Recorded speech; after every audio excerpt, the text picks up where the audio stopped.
Para quem não sabe, o barril de petróleo, com o ataque de ontem de Israel, americano em cima do Irã, caiu para 87. Então, isso é ou não é uma guerra de mercado? É. Para Israel, uma guerra real, ele está vencendo, massacrando o inimigo milenar, e para o Irã, uma guerra de existência econômica, política toda. Foram começar o que não podiam, foram na pilha achando que era o dono do mundo, o maior país do mundo, mais forte. Não é nada disso, é um país isolado entre montanhas, que a própria montanha isola o exército deles. Érico, eu vou tocar no assunto aqui anterior, um pouquinho de nada aqui, porque vou já chegar na parte da Rússia e dos drones. O que acontece? Quando começou o conflito, qual foi que o mercado falou? Fudeu tudo agora, irmão. O barril de petróleo vai para $200, sei o que mais lá, bababá.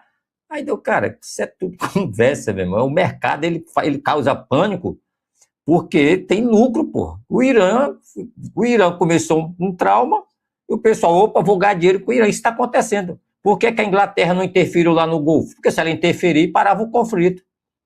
E a Inglaterra, o quê? Um dos maiores produtores de petróleo do mundo, está entre os 10 a Inglaterra. Ele, porra, não estou fazendo nada, não estou gastando nada e o meu petróleo está valorizando. Então, deixa o americano e o Irã sair na porrada. Simples, senhores, é uma guerra de mercado. O Irã está sangrando. E os ayatollahs lá, os generais, achando que estão bancando dinheiro, estão fazendo babacada do caralho. Vou explicar isso aqui para as pessoas, para entenderem o mercado que tem no mundo, que o Irã é um pateta, virou um pateta nesse jogo, desses caras. Cara, o pessoal geral tá cagando pro Irã, ninguém quer saber se vai morrer ayatollah, a guarda revolucionária vai ser explodida, o nego tá cagando, o nego quer que a guerra continue lá e aquele bloqueio lá. Porque quem produz petróleo, que está fora daquele Golfo, ele está enchendo o bolso, meu irmão, mas não é pouco não, inclusive o Brasil. O Brasil, ó, tá pianinho. O Brasil está entre os maiores produtores de petróleo do mundo agora, quase 5 milhões de barris por dia. Lá no Golfo passa 20 milhões de barris, só o Brasil produz um quarto daquilo tudo, porra. Só o Brasil. Todo o petróleo que passa no Golfo, que são 20 milhões de barris ali, que é um quinto dos 100 milhões produzidos por dia, o americano produz isso num dia, 22 milhões de barris, muito mais do que passa no Golfo. E tu acha, e o petróleo subiu o valor. O americano gastou um dinheirinho lá soltando umas bombas. Tu acha que pro americano essa porra não é lucro? O Trump vendendo petróleo para a Europa todinha junto com a Inglaterra. Angola, que estava numa merda do caralho. A guerra lá no Golfo, Angola, opa, o valor do petróleo agora saiu de 40, vai para 100, 120, 90. Senhores, essa porra é tão mentira esse negócio todo. Pro Irã é guerra real. Agora, pro restante, é lucro, é sangrar o Irã. Vocês sabem quanto é que estava o barril até um dia desse? 122. Então vai cair, não tem como sustentar 122 carros do Irã. Não justifica. O Brasil quiser, aumenta a produção para 6 milhões de barris por dia. O americano aumenta, se ele quiser, Arábia, Kuwait, Nigéria, aqueles países tudinho ali, Inglaterra. Porra, meu irmão, o cara vai aumentar Kuwait, todo joga o petróleo por dentro do deserto. Foda-se o Irã. Sabe quanto é que está o barril hoje? Sabe quanto é que estava ontem, quando teve o ataque? $92 o barril. Quanto é que está hoje? 87. Ué, se o americano falou que vai destruir o Irã, o preço vai... Não, 87. Os caras, nada, rapaz, isso é tudo lá. O que está acontecendo? O Irã está sangrando, o povo está sofrendo, perdendo dinheiro, esses babacas arrumando confusão, achando que era o dono da bola, descobriu que eles não são dono de porra nenhuma. O mundo todinho sabe que agora que um golfo no estreito não tem dono, porque é uma formação natural, ficou escancarado para o mundo todinho, que já são os babacos, os idiotas, que querem empurrar as leis do mercado e do comércio internacional de goela abaixo em todo mundo, quebrar regulamentos que foram feitos entre as nações. Não é o único produtor de petróleo do mundo. O que ele produzia, o nego já multiplicou a metade já, que não está fazendo mais falta para ninguém, tanto que o preço está baixando, e que vai ficar lá, aí não está vendendo. O americano, o maior produtor do mundo, vende para todo mundo, inclusive a China está comprando dos americanos. O Brasil compra gasolina de quem? Dos americanos.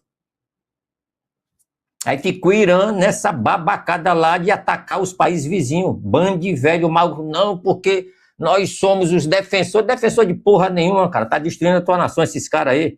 Eu falo isso porque tem muito pessoal aqui de São Paulo que são muçulmanos, e muitos deles são do Líbano, são do Irã, e não querem saber dessa guerra. Eu converso com algumas dessas pessoas, têm nojo, por isso que vieram embora para o Brasil, pô. Entendeu, Eric? Então é isso aí. Para quem não sabe, o barril de petróleo, com o ataque de ontem de Israel, americano em cima do Irã, caiu para 87. Então, isso é ou não é uma guerra de mercado? É.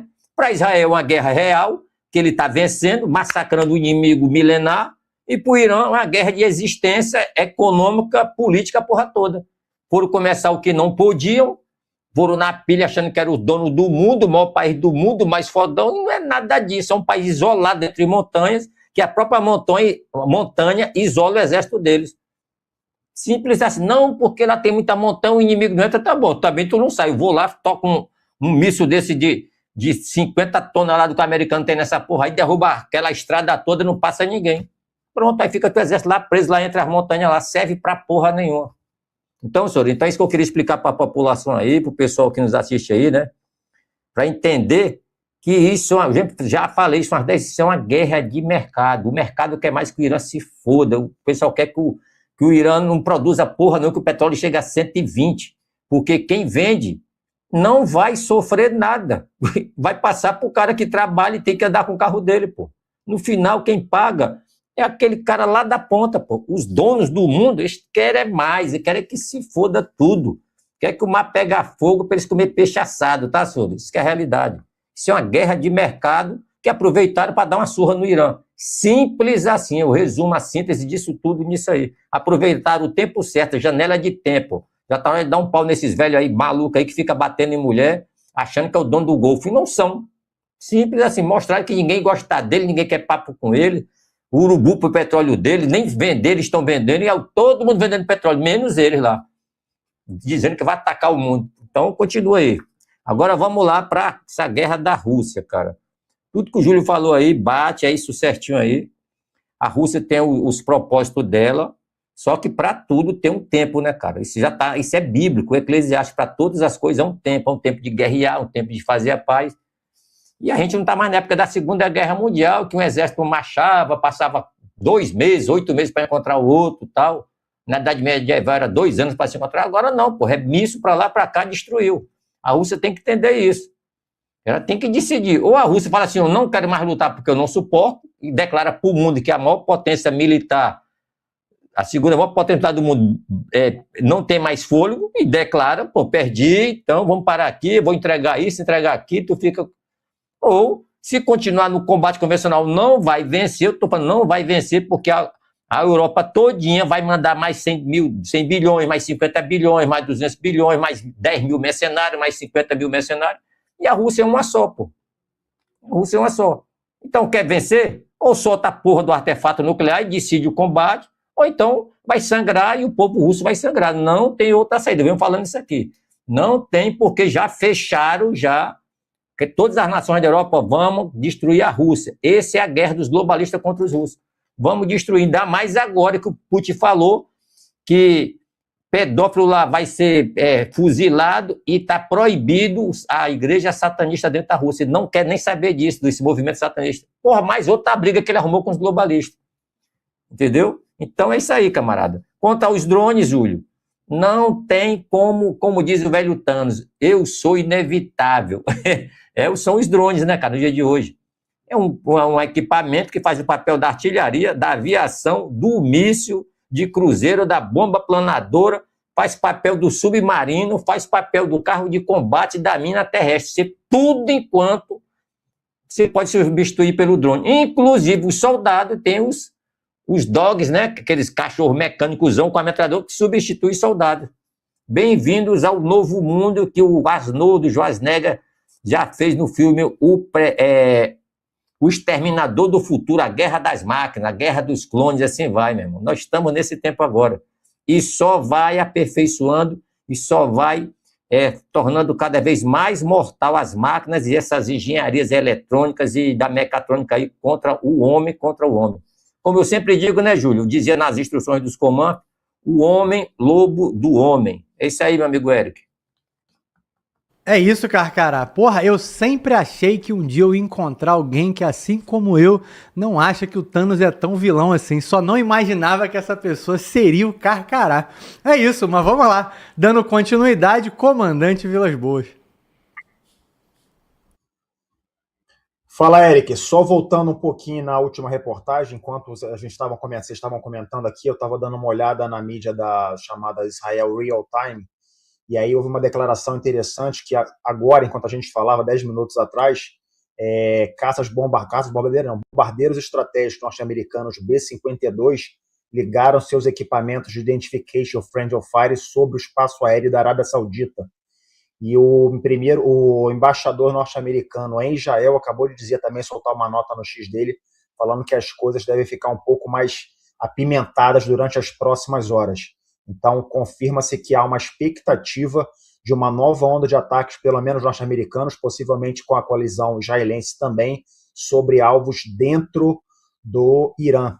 E, paralelo a isso também, houve uma nova readequação, né, da composição naval das frotas norte-americanas na região do Golfo, e já existe da ordem de 20 mil marinheiros e fuzileiros navais a bordo de navios na região do Golfo, tá? Ali no Golfo de Omã, e mais 50 mil militares das outras forças espalhados no Oriente Médio. Ou seja, a arquitetura de presença, de concentração estratégica de meios navais, aeronavais e de tropas terrestres na região é bastante consistente. Aí, voltando especificamente quanto ao míssil, né? Eu vou começar falando um pouco mais sobre a imagem, né? Você vê o quanto é impactante uma imagem dessa, né? Você vê a velocidade, a quantidade de energia cinética que um míssil desses, que a gente não tem ainda a repercussão se é um hipersônico, se não é, se é um míssil convencional ou não, mas mesmo sendo um míssil convencional, digamos assim, de velocidade subsônica, a gente consegue observar a quantidade de energia que um artefato desse, só um, desprende durante o seu impacto. Então, é realmente impressionante. Não dá para se afirmar se as 5 mortes e os 14 feridos foram oriundos somente desse ataque, provavelmente não, mas já dá para ter uma visão clara, né, da quantidade de energia que um impacto desse acontece. E aí também joga um pouco contra a Rússia, que ao tudo que dá a entender, essas instalações, esse alvo que foi atingido é um alvo absolutamente civil, né? Pelo menos se a imagem é verdadeira, se o alvo é realmente esse, a gente se pergunta se realmente é um alvo legitimamente militar. E a gente faz essa pergunta, quando eu me faço essa pergunta, eu tento sempre me remeter ao que acontece na faixa de Gaza e no Líbano, onde basicamente a própria mídia do Hezbollah e do Hamas usa esses vídeos como campanha de propaganda para denegrir a ação militar israelense, justamente alegando que os alvos não são legitimamente militares, mas aí, tempos depois, a gente vai buscar as informações e a gente vai descobrir que debaixo de hospitais, de escolas, de lojas, de casas, justamente aquela rede de túneis onde o Hamas e o Hezbollah se deslocam, ela acontece justamente abaixo dessas instalações que são tidas como civis. E aí a repercussão mundial da mídia, aquela mídia imediata, justamente joga a carga contra Israel, mas um passo depois, uma camada depois, a gente vai descobrir que aqueles alvos realmente eram legítimos e a colocação daquelas instalações militares debaixo de hospitais, escolas, instituições civis, vão absolutamente contra o que é previsto na própria Convenção de Genebra. Ou seja, é sempre aquele jogo de gato e rato. A gente nunca sabe realmente o que está acontecendo, por isso que eu me remeto a isso, mas para falar desse ataque realizado na Rússia. Na Rússia e na Ucrânia isso não é muito comum de acontecer. Eu só peço justamente que quando a gente vê uma imagem dessa, que a gente vamos tentar saber se realmente é verdade, mas o que dá a entender é que é uma instalação absolutamente civil e que, e assim sendo, jogaria contra qual é o objetivo russo de atacar uma instalação desse porte. Pode ter sido um erro ou pode ter sido proposital, mas se for proposital, somente ajuda a narrativa ucraniana contra a Rússia. Agora, quanto ao apoio financeiro, né, é algo realmente assim que chama atenção.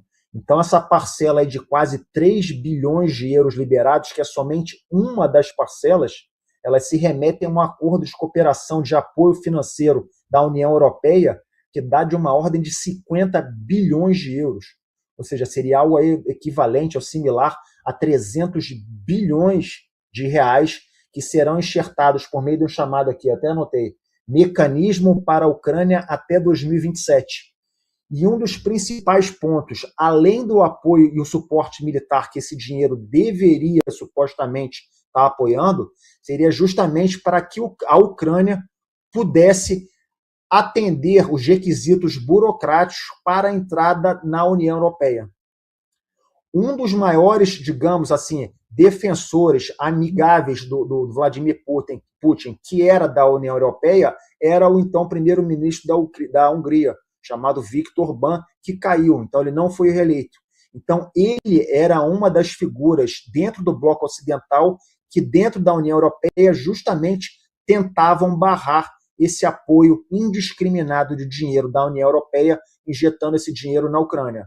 Agora, com a saída dele do governo, essa contrapeso, digamos assim, esse aliado do Vladimir Putin não está mais presente como peça de xadrez, e esse apoio parece que essas parcelas voltaram a ser liberadas.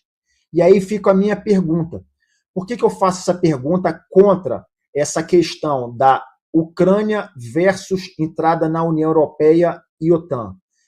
Primeiro porque a gente já teve diversas oportunidades e essa entrada da Ucrânia na União Europeia e na OTAN era o principal ponto alegado no início do conflito ou antes do conflito pelo Vladimir Putin como uma extrapolação da OTAN avançando seus braços em direção ao Oriente, próximo às suas fronteiras, contra aquilo que, segundo Vladimir Putin, foi acordado depois da queda do Muro de Berlim. Os acordos que foram feitos justamente para manter aqueles países do leste europeu, mantendo uma zona de separação ao que seria da Rússia com a Europa continental propriamente dita.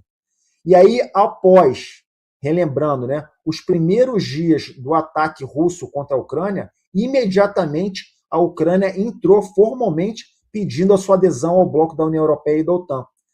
Ato contínuo, rapidamente, a União Europeia reconheceu a Ucrânia como candidata a essa elevação, a esse pertencimento à União Europeia e à OTAN, só que depois de 4 anos até agora, a gente não vê realmente a União Europeia aceitando a Ucrânia dentro do seu patamar, da sua união, da sua confederação. Então a pergunta que fica é, por que a União Europeia injeta tanto dinheiro com uma das pretensões de darem as condições para que a Ucrânia alcance as suas condições burocráticas, seus acertos internos para fazer parte da União Europeia, e depois de 4 anos essa situação ainda não aconteceu?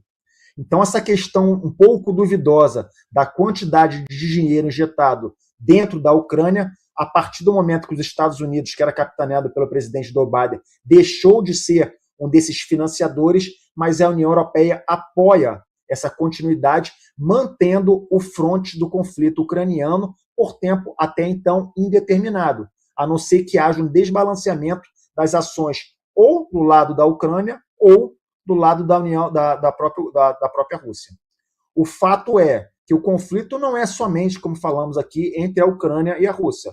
É contra a Rússia, contra praticamente todos os países da União Europeia e mais dos Estados Unidos também, por meio da OTAN, que ainda continua fornecendo bastante dados de inteligência e equipamentos, principalmente muito importantes a nível de artilharia, aviônicos e informações. Então, esse desbalanceamento ele é pautável. E, por outro lado, Érico, eu acho que é muito digno da gente trazer como um ponto de análise e de reflexão para os nossos telespectadores, é aquilo, porque para a União Europeia ainda é muito conveniente manter o conflito fora das suas fronteiras. Então, a Ucrânia segurando a Rússia por tempo suficiente até que a OTAN, a União Europeia, consiga realmente recompor as suas capacidades de defesa que foram perdidas durante décadas de apoio debaixo do guarda-chuva dos Estados Unidos, é conveniente. Então, essa conta sendo feita desse dinheiro que é injetado na Ucrânia, prolongando o conflito, de certa forma ele não é totalmente burro, ele não é totalmente incoerente com a realidade, uma vez que sim, pode ser uma realidade muito factível que a União Europeia esteja querendo prolongar esse conflito, ganhando tempo para a recomposição política dos seus estados, mas principalmente no campo militar e no campo de defesa. Então essa é a minha análise quanto à quantidade de dinheiro da União Europeia sendo injetado dentro da Ucrânia, prolongando esse conflito.